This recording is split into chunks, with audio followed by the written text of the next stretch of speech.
अस्सलाम वालेकुम student, my name is Aqeel Ahmad, English master channel से। आज मैं कॉस्ट अकाउंटिंग पढ़ा रहा हूँ। कॉस्ट अकाउंटिंग में हमारा जो टॉपिक चल रहा है जॉब ऑर्डर कॉस्टिंग।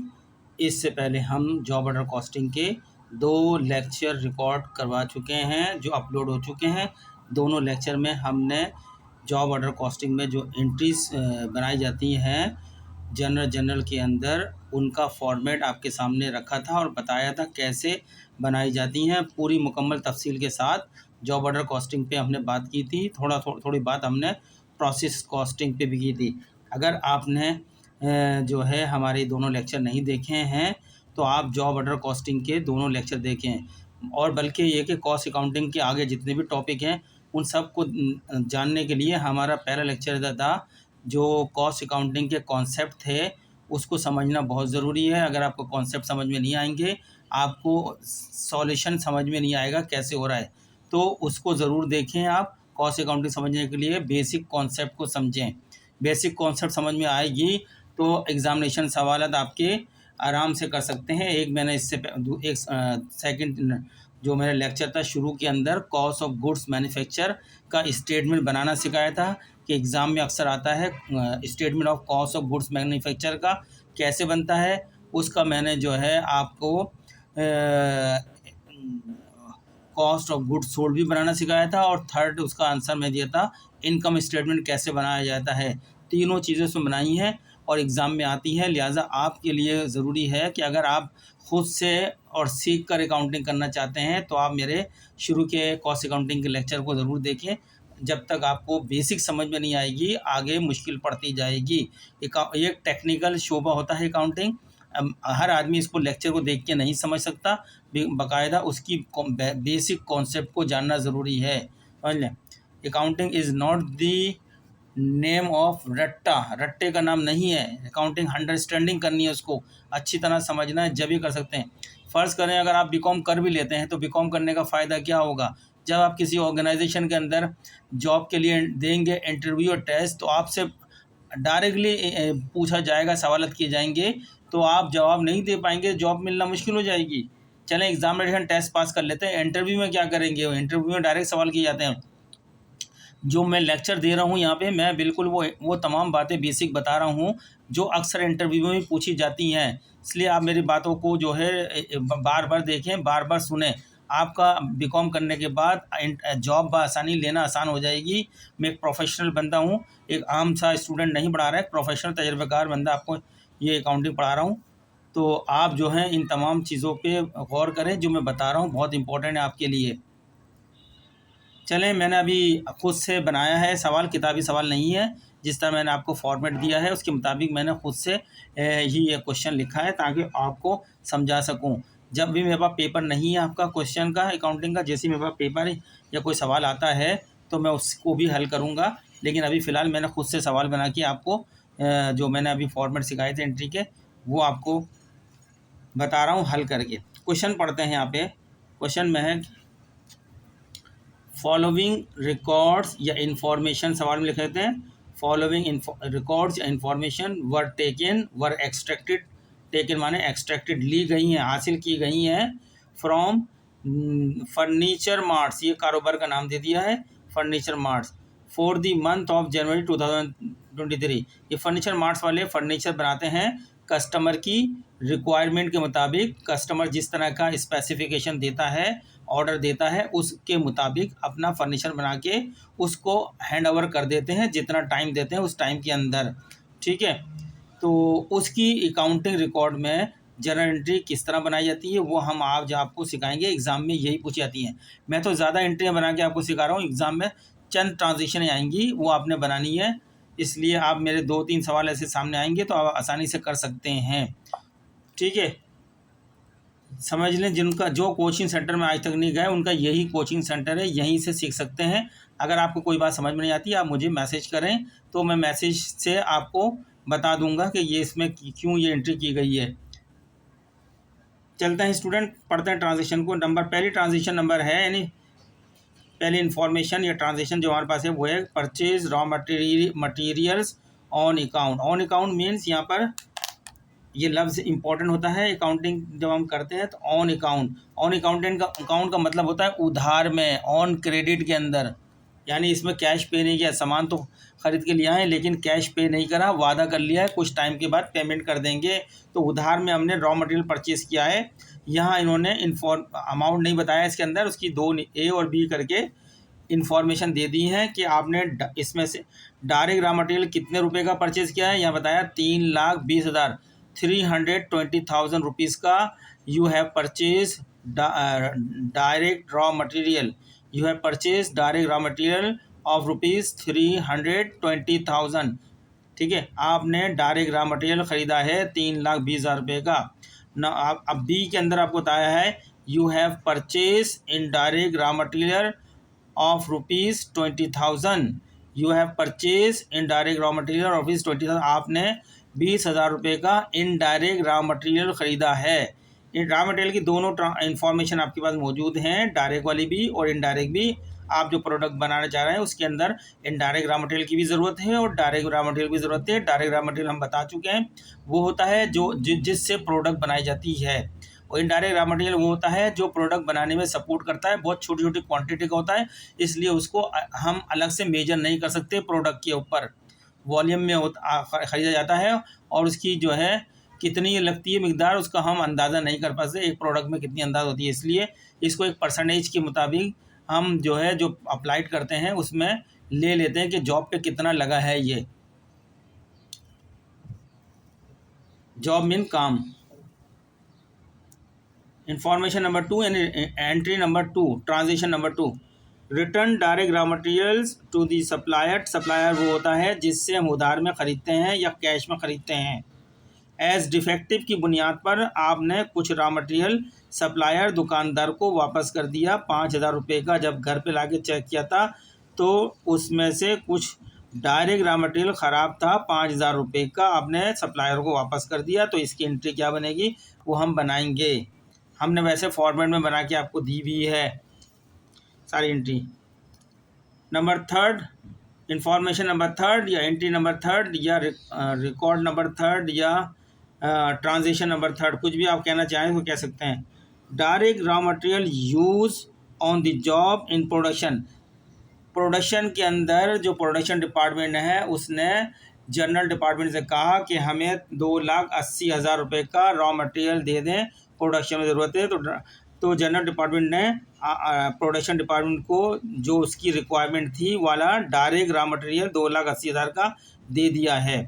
ठीक है, और वो फिर प्रोडक्ट में यूज़ हुआ है। ये एंट्री है प्रोडक्शन प्रोसेस के अंदर, यानी कि मटेरियल यहाँ यूज़ हो रहा है। आपको पता है प्रोडक्शन प्रोसेस यानी वर्क इन प्रोसेस होने के लिए 3 चीज़ों का होना ज़रूरी है। एक raw material, direct raw material, दूसरा डायरेक्ट लेबर, तीसरा फैक्ट्री रिलेटेड एक्सपेंसेस यानी फैक्ट्री ओवरहेड्स। ये तीनों मिलके कोई चीज़ वर्क इन प्रोसेस चलता है। उसके बाद जब वो कंप्लीट होता है तो उसमें से 2 चीज़ें निकलती हैं, एक फिनिश गुड निकलता है और एक इनकम्प्लीट वर्क इन प्रोसेस जिसे हम इन्वेंट्री कहते हैं। टाइम पीरियड के एंड में जो भी बचता है वो नेक्स्ट पीरियड में तैयार की जाएगी। Next information, direct labour employed माने लगाना। हमने डायरेक्ट लेबर को लगाया है ऑन द जॉब, यानी जहां आपकी प्रोडक्शन हो रही है उस प्रोडक्शन के ऊपर आपने डायरेक्ट लेबर एम्प्लॉय करी है या यूज़ करी है 1,20,000 रुपये की। ठीक है, मैं बड़ा डिटेल में पढ़ रहा हूँ, उर्दू में ही बता रहा हूँ, इंग्लिश में आपको बता रहा हूँ सवाल को। इनडायरेक्ट लेबर यूज़, अब इस इनडायरेक्ट लेबर 20,000 रुपये का यूज़ हुआ है। ठीक है, total factory overhead incurred on account rupees 1,50,000। Total factory overhead के जो खर्चे वो रिकॉर्ड हुए हैं वो 1,20,000 रुपये के एक्चुअल खर्चे, जो फैक्ट्री ओवरहेड के रिकॉर्ड हुए हैं वो 1,20,000 रुपये के एक्चुअल खर्चे। ये जो होते हैं इनकर्ड हुए पे ये एक्चुअल खर्चे होते हैं, जो जिनके वाउचर होते हैं पेमेंट करने के, ये 1,20,000 के खर्चे हुए हैं ड्यूरिंग द पीरियड में। Factory overhead applied on the job 1,20,000 रुपये। हम जो जॉब पे अप्लाई करते हैं वो एक एस्टीमेट के मुताबिक अप्लाइड कर देते हैं। 1,20,000 का हमने फैक्ट्री ओवरहेड अप्लाइड किया जॉब पे, जबकि हमारे पास खर्चे हैं 1,50,000 रुपये के। इस तरह फैक्ट्री ओवरहेड अंडर यूटिलाइज हुआ है, 30,000 रुपये का इस्तेमाल नहीं हुआ है। हमने यहाँ वैसे तो सवाल में दी नहीं जाती, अक्सर जो है इसके अंदर जॉब ऑर्डर कॉस्टिंग है work in opening work in process ₹5,000 और क्लोजिंग वर्क इन प्रोसेस ₹20,000। लेकिन हमने थोड़ी आपको, ताकि आप प्रोसेस कॉस्टिंग में प्रॉब्लम न करें, यहाँ पे दे दी है, वरना आपके सवाल में मुझे नहीं लगता शायद आए ओपनिंग वर्क इन प्रोसेस और एंडिंग वर्क इन प्रोसेस, क्योंकि ये जॉब ऑर्डर कॉस्टिंग है। कस्टमर की हिदायत के मुताबिक प्रोडक्ट तैयार हो रही है, प्रोडक्ट तैयार होती है कस्टमर को हैंड ओवर कर देंगे, तो अब सवाल ही नहीं होता पैदा कि हमारे पास कुछ माल जो है इनकम्प्लीट तैयार होने से रह गया होगा, जो अगले प्रोसेस में करेंगे, कस्टमर अगले प्रोसेस में नहीं आएगा। ठीक है, बल्कि मैं यहाँ से हटा देता हूँ, सवाल को कॉम्प्लिकेट नहीं करता हूँ। ठीक है स्टूडेंट्स, किसी और सवाल में अगर आएगा तो फिर हम करवा देंगे। अभी मैं यहाँ से हटा देता हूँ, आपको कंफ्यूज नहीं, बस सवाल आपका यहाँ तक है। आपको अब ये नहीं पता इस सवाल से आप एंट्रियाँ पास करेंगे फिनिश गुड्स जो है कितने अमाउंट की तैयार हुआ है माल, ये आपको नहीं पता है। ये आप कैलकुलेट करके मालूम करेंगे कि कितने की गुड्स यानी जो मैन्युफैक्चर हुई है वो कितने अमाउंट की कंप्लीट हुई है। हमारे पास अभी उसका इंफॉर्मेशन नहीं जो हम कंप्यूटेशन करेंगे, लेकिन पहले तमाम अब ऊपर दी गई एंट्री को रिकॉर्ड करेंगे फॉर्मेट के मुताबिक। रिक्वायर्ड में कहा गया given number 1 record the above information in the journal. ऊपर जितनी भी इंफॉर्मेशन या ट्रांजेक्शन दी उनको जर्नल में रिकॉर्ड करें। बी में कहा है compute the amount of cost of finish या कंप्लीट गुड्स का अमाउंट भी मालूम करें, कितने का गुड्स जो है आपका तैयार हुआ है और उसकी एंट्री भी रिकॉर्ड करें। And record entry in journal, और जर्नल के अंदर इसकी एंट्री भी रिकॉर्ड करें। उसके बाद फिर जैसे तैयार हो जाए कस्टमर आएगा अपनी रसीद लेके, उसकी रसीद लेके उसको सामान दे दिया जाएगा उसका तैयार शुदा, तो ये कंप्लीट हो जाएगा। तो चलते हैं स्टूडेंट्स अपने सॉल्यूशन की तरफ। सवाल आप समझ गए होंगे, नहीं समझे दो मरतबा मेरी आवाज़ को सुने, रिपीट करके आपको समझ में आ जाएगा। जब तक सवाल नोट करके रख लें सॉल्यूशन देखने से पहले, समझने से पहले, वरना आपको सवाल समझ में नहीं आएगा, क्योंकि मैं सफ़ा पलटूंगा तो सॉल्यूशन आपको सब क्वेश्चन नज़र नहीं आएगा। इसलिए मेरी रिक्वेस्ट है कि आप रोक के पहले सवाल को लिख लें, जब तक सवाल क्वेश्चन सामने नहीं होगा समझ में नहीं आएगा। मैं सॉल्यूशन की तरफ जा रहा हूँ उसके। ठीक है, जर्नल एंट्री रिकॉर्ड करनी है। चलें स्टूडेंट सॉल्यूशन करेंगे। ये मैंने सॉल्यूशन कर रहा हूँ, कंपनी का नाम पहले लिखेंगे मैसेज फर्नीचर मार्ट्स। फिर रिक्वायरमेंट क्या है, ए रिक्वायरमेंट में कहा गया है जनरल बनाए, हम जनरल लिख दिया। कौन से पीरियड का है, for the month of January 2023। ये जनरल हमने लाइनें बना ली। पहला कॉलम आपका डेट का है, डेट के अंदर हमने डिवाइड कर दिया एक और कॉलम। फिर पर्टिकुलर तफसील लिखने का है। पोस्ट रेफरेंस कॉलम में हम अभी थियोरेटिकल अकाउंटिंग में कुछ भी नहीं लिखते हैं, डेबिट और क्रेडिट के कॉलम आ गए आपके सामने। अब ये आप इस तरीके से पूरा जनरल अपनी लाइन खींच लें। आपको बनाना आता है, आप फर्स्ट ईयर से पढ़ते हुए आ रहे हैं, बीकॉम फाइनल के अंदर आ गए हैं, तो ये बताने की ज़रूरत तो नहीं है, ये आपको आता है जनरल बनाना। हर स्टूडेंट को आता होगा जो इस वक्त कॉमर्स का दे रहा होगा, बेसिक पढ़ के आया होगा सारी चीज़ें। चलें पहली ट्रांजेक्शन हम रिकॉर्ड करते हैं, सॉल्यूशन करते हैं। सबसे पहले यहाँ पे महीना लिख दें जनवरी और ईयर है 2023। पहली ट्रांजेक्शन वापस आ गई। ठीक है, ब्लू से करते हैं इसको हम स्टूडेंट, ब्लू से करते हैं ब्लैक की जगह पे। पहली ट्रांजेक्शन है रॉ मटेरियल परचेज किया, डायरेक्ट रॉ मटेरियल उसमें बताएगा आपने रॉ मटेरियल 2 परचेज किए हैं, एक डायरेक्ट है और एक इनडायरेक्ट है। ठीक है, डायरेक्ट रॉ मटेरियल है और इनडायरेक्ट रॉ मटेरियल है, और दोनों की अमाउंट अलग अलग दिए हैं।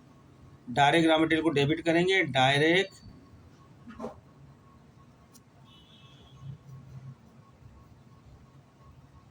रॉ मटेरियल अकाउंट से, A/C माने अकाउंट से 3,20,000 का सवाल में दिया है। आपने अभी सवाल देखा है, नोट भी कर लिया होगा, 3,20,000 रुपये। ठीक है, फिर आपने एक और परचेज की है 20,000 रुपये की indirect raw material, indirect raw material purchase करिए। हम रिकॉर्ड कर रहे हैं इस वक्त जो जो चीज़ हमने परचेज करी है उसको बुक में अकाउंट में की जनरल की बुक में रिकॉर्ड कर रहे हैं, वो है 20,000 रुपये का। इस तरह हमने टोटल मटेरियल ख़रीदा है, दोनों मिला के डायरेक्ट इनडायरेक्ट मिला के टोटल मटेरियल ख़रीदा है 3,40,000 रुपये का। उधार में ऑन अकाउंट में कहा है, तो हम यहाँ लिख देंगे अकाउंट पेएबल। ये अभी हमने पे नहीं किया, बाद में पे करेंगे, जो वादा करा है उससे। 3 टोटल में जमा करके 3,40,000 का, ठीक है। यहाँ नरेशन कर देंगे, to record purchase of total raw material. हमने टोटल रॉ मटेरियल लिख दिया, इसमें डायरेक्ट भी इनडायरेक्ट भी है। ये ब्रैकेट में बंद कर दी ट्रांजेक्शन, और ये हमने लाइन बना दी, ठीक है। सेकेंड एंट्री हम पास करेंगे सवाल के अंदर। सेकेंड एंट्री आप देखें, सेकेंड एंट्री में क्या है कि सप्लायर को हमने 5,000 रुपये का कुछ डायरेक्ट रॉ मटेरियल वापस कर दिया खराबी की बुनियाद पर, ठीक है। तो अब हम खराबी की बुनियाद पर था, जो डायरेक्ट रॉ मटेरियल था वो क्रेडिट हो जाएगा अकाउंट 5,000 रुपये से, और हमारे ये जो लाइबिलिटीज़ है पेमेंट करने की 5,000 रुपये से ये डेबिट हो जाएगी, कम हो जाएगी। जब लाइबिलिटीज़ को कम करते हैं तो डेबिट कर देते हैं, जब क्रिएट करते हैं तो क्रेडिट करते हैं। तो लिहाजा लाइबिलिटीज़ हमारी 5,000 रुपये से हम डेबिट कर देंगे। अकाउंट पेबिल 5,000, ठीक है स्टूडेंट। और डायरेक्ट रॉ मटेरियल हमारे पास से चला गया, वापस कर दिया, इसको क्रेडिट कर देंगे। Direct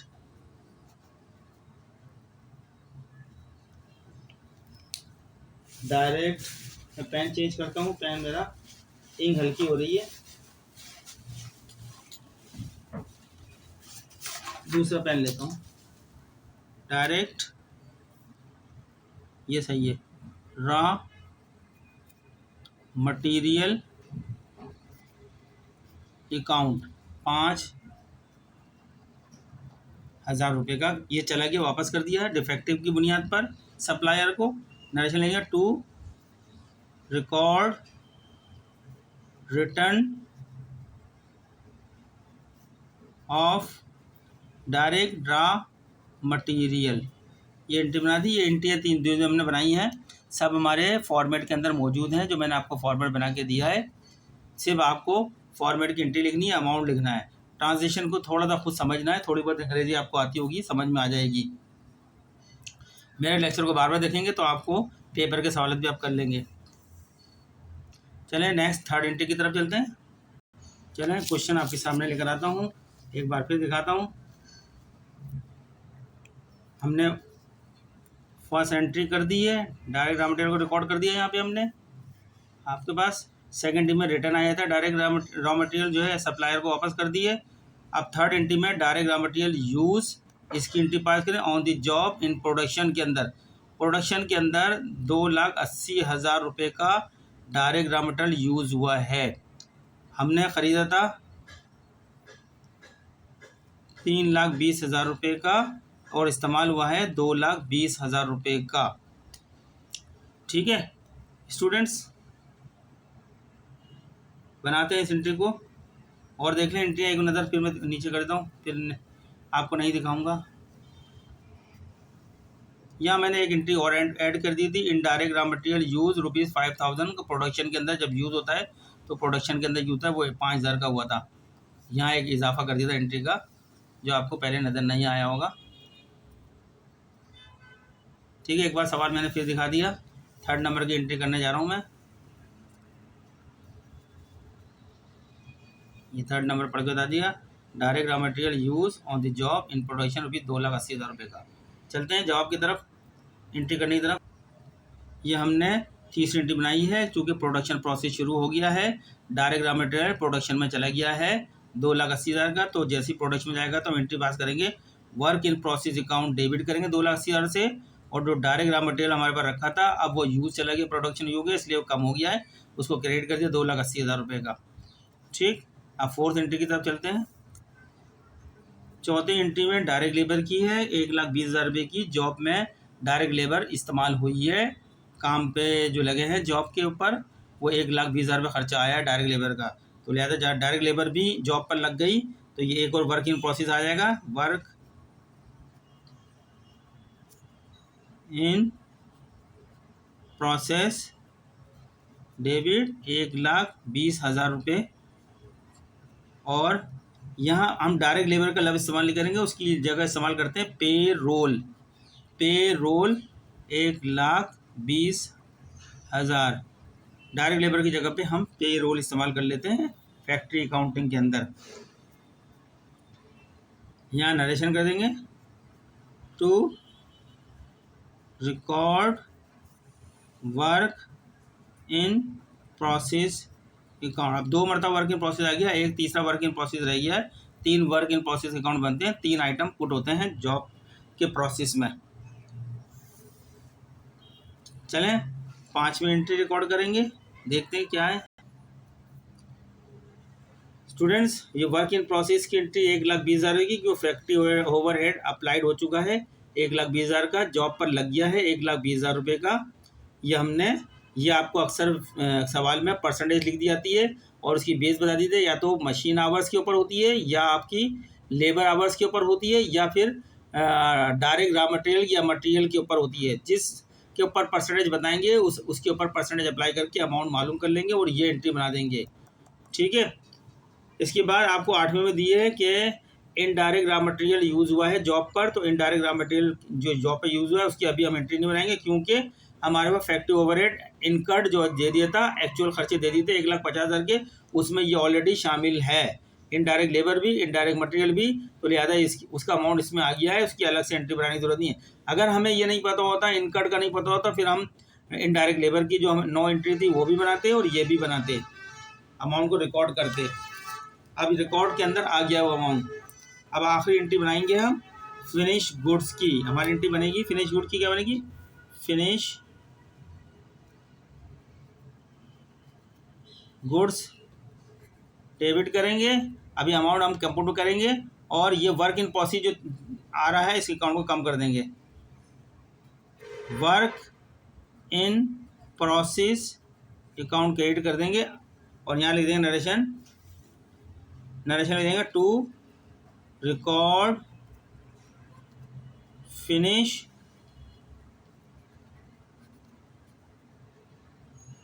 goods. ये एंट्री हमारी आखिरी होती है, इसको हमें कंप्यूट करना होता है, मालूम करना होता है। मालूम करते हैं अब हम। चलिए हम कंप्यूटेशन कैसे करेंगे, देखें। Computation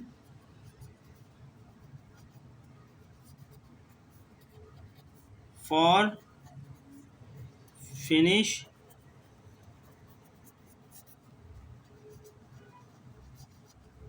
goods. एक तो तरीका इसका ये होता है, जब ओपनिंग स्टॉक और एंडिंग स्टॉक दिया जाता है तो इस तरह होता है। पहले ओपनिंग, अभी तो मैंने हटा दिया है ओपनिंग स्टॉक को, ओपनिंग वर्क इन प्रोसेस जितने अमाउंट का होता है वो यहाँ लिख दिया जाता है, उसमें ऐड करते हैं put during the period. During the period में क्या पुट किया आपने, 3 चीज़ें पुट करी हैं। Number 1 direct raw material put किया है, यानी अप्लाइड जो यूज़ किया है जॉब पे, जिसकी वर्क इन प्रोसेस डेबिट किया है। दूसरा आपने किया है डायरेक्ट लेबर यूज़ किए। थर्ड में आपने यूज़ किया है FOH अप्लाइड। ये 3 चीज़ों की आपने वर्क इन प्रोसेस की एंट्री बनाई है। ये 3 चीज़ें जॉब में समझ में, इनके अमाउंट यहाँ लिख देंगे। अब देखते हैं पीछे से अमाउंट क्या है। Work in process direct raw material का अमाउंट है, यहाँ लिख लेंगे, वो इधर लिखेंगे। अभी तो मैं फॉर्मेट बता रहा हूँ, अभी फिर हल करता हूँ वाला का।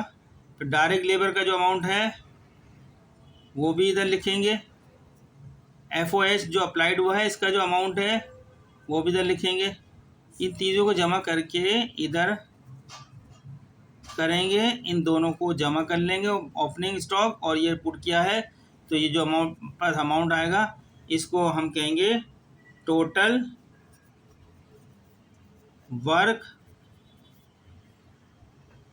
Work in process.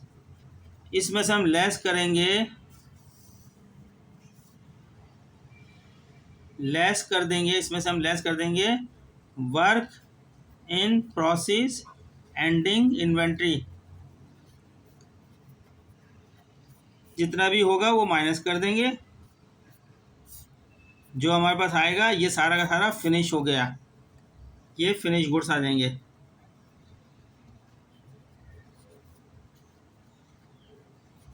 गुड्स या मैन्युफैक्चर आ जाएंगे, या goods of manufacture during this period. ठीक है, ये तो जब है, ये वाला जो फॉर्मेट जब इस्तेमाल करेंगे जब ओपनिंग स्टॉक और एंडिंग स्टॉक दिया है। अदरवाइज इस सवाल में मैंने एंडिंग स्टॉक और ओपनिंग स्टॉक को काट दिया, हटा दिया है। तो अब हम इस सवाल के मुताबिक जवाब देंगे। ठीक है, अब हम कंप्यूटेशन कर रहे हैं। कंप्यूटेशन, इस जो अभी हम एंट्रियाँ कर रहे थे अपने सवाल का जवाब, कंप्यूटेशन फॉर फिनिश या कंप्लीटेड गुड्स लिखे हैं या यूनिट्स लिखे हैं। हेडिंग बनाई मैंने, क्या क्या पुट किया है। इंटीम देखूंगा, वर्क इन प्रोसेस 3 मरतबा डेबिट किया, तीनों मरतबा का टोटल जम ऐड कर लेंगे। वर्क इन प्रोसेस पहले हमने किया है रॉ मटेरियल से direct raw material rupees 2,80,000, 2,80,000 put किया है हमने प्रोडक्शन प्रोसेस में। फिर उसके अंदर हमने पुट किया है अपना एम्प्लॉयड किए डायरेक्ट लेबर को, डायरेक्ट लेबर लगाइए जॉब पर, वो कितने की लगी है, पेरोल की शक्ल में आपने एंट्री बनाई है। Work in process debit, payroll credit 1,20,000 रुपये से। और थर्ड में आपने applied FOH factory overhead applied वाला अप्लाइड लगाया, जो लास्ट में लगाया है। FOH अप्लाइड है हमारे पास 1,20,000 रुपये का। डायरेक्ट लेबर भी 1,20 की है और वो भी 1,20,000 रुपये का। ये तीन चीज़ें आपने जॉब में, ये तीनों चीज़ें जब पुट करी प्रोसेस में तो आ गई। वर्क इन प्रोसेस हो गया 0 0 0 और 1 0 और 8 2 10, 2 12 का 2 हासिल 1 3 4 5, 5,20,000 रुपये की आपकी गुड्स जो है तैयार हुई है। फिनिश गुड्स, फिनिश गुड्स का अमाउंट आ गया। जितना मटेरियल लगाया था सब का सब आपका लग गया है जॉब पे, और उससे जॉब तैयार हो गई है 5,20,000 रुपये की। और कस्टमर 5,20,000 रुपये का जो हमने एस्टिमेट दिया था रसीद दिखाएगा और ये अपनी प्रोडक्ट ले जाएगा ट्रांसफ़र। इसको गोदाम में ट्रांसफ़र नहीं करेंगे, प्रोसेस कॉस्टिंग में गोदाम में ट्रांसफ़र करते हैं, क्योंकि ये तो हमने ऑर्डर पहले ले लिया था, उसकी स्पेसिफिकेशन मुताबिक बनाया था, इसलिए टाइम पे कस्टमर को हैंड ओवर कर दिया यहीं से। अब 5,20,000 की एंट्री पास करनी है हमने। ठीक है स्टूडेंट, देख लिया, मालूम करना, ये कंप्यूटेशन करना है आपने बस इतना। ये हमने एंट्री बना ली थी, फिनिश गुड्स को डेबिट करेंगे 5,20,000 से। वर्क इन प्रोसेस अब चूँकि माल बन चुका है, कस्टमर को हैंड ओवर कर दिया गया है। वर्क इन प्रोसेस अकाउंट खत्म हो जाएगा, 0 बैलेंस हो जाएगा 5,20,000। और टू रिकॉर्ड फिनिश गुड्स, ये आपका सवाल मुकम्मल तौर पर मैंने करा दिया है। ठीक है स्टूडेंट्स, ये बी आंसर था जिसका कंप्यूटेशन मैंने किया है और उसकी एंट्री पास करी है। ये देखें हमारे सवाल का जो हमने कंप्यूटेशन किया है फिनिश गुड मालूम करने का, वो इस तरह मौजूद है यहाँ पर। ये बी आंसर है, ये भी मौजूद है। और अगर वर्क इन प्रोसेस ओपनिंग और एंडिंग स्टॉक देते हैं तो उसका मैंने फॉर्मेट ये बना दिया है आपको कैलकुलेशन करने के लिए। सवाल में अगर दोनों देते हैं तो work in process opening inventory और क्लोजिंग एंट्री, अगर नहीं दी है तो फिर वो पूरे अमाउंट से अशिया तैयार हो गई है, तीनों के पूरे अमाउंट जितने पुट किए प्रोसेस में सबको जमा करके फिनिश गुड तैयार हो जाएगा। 5,20,000 की बनी है। तो मिलते हैं स्टूडेंट नेक्स्ट लेक्चर में। आपसे रिक्वेस्ट है चलते हुए हमारे चैनल को सब्सक्राइब करें, लाइक करें, आगे दूसरों को शेयर करें और हमसे कमेंट्स पे मालूमात करते रहें, हम आपको बताते रहेंगे। रब्ता रखें कमेंट्स के ऊपर। और अगर आप मेरे पास क्वेश्चन पेपर अभी नहीं है, तलाश कर रहा हूँ, किताब भी तलाश कर रहा हूँ, किताब मिल जाएगी तो मैं उससे भी आंसर डाल दूंगा। ये मैंने अपने पास से हल किया था, जो मैंने कॉन्सेप्ट सिखाया था टोटल अगर आप मेरे इस सवाल को समझ लें, ये सॉल्यूशन को भी और एंट्रीज को भी, आप इम्तिहान में सवाल कर लेंगे। आप बार बार देखें, ठीक है, सिर्फ पुट ही करना है, उसमें कुछ भी नहीं है। मिलते हैं नेक्स्ट लेक्चर में। अल्लाह हाफिज़।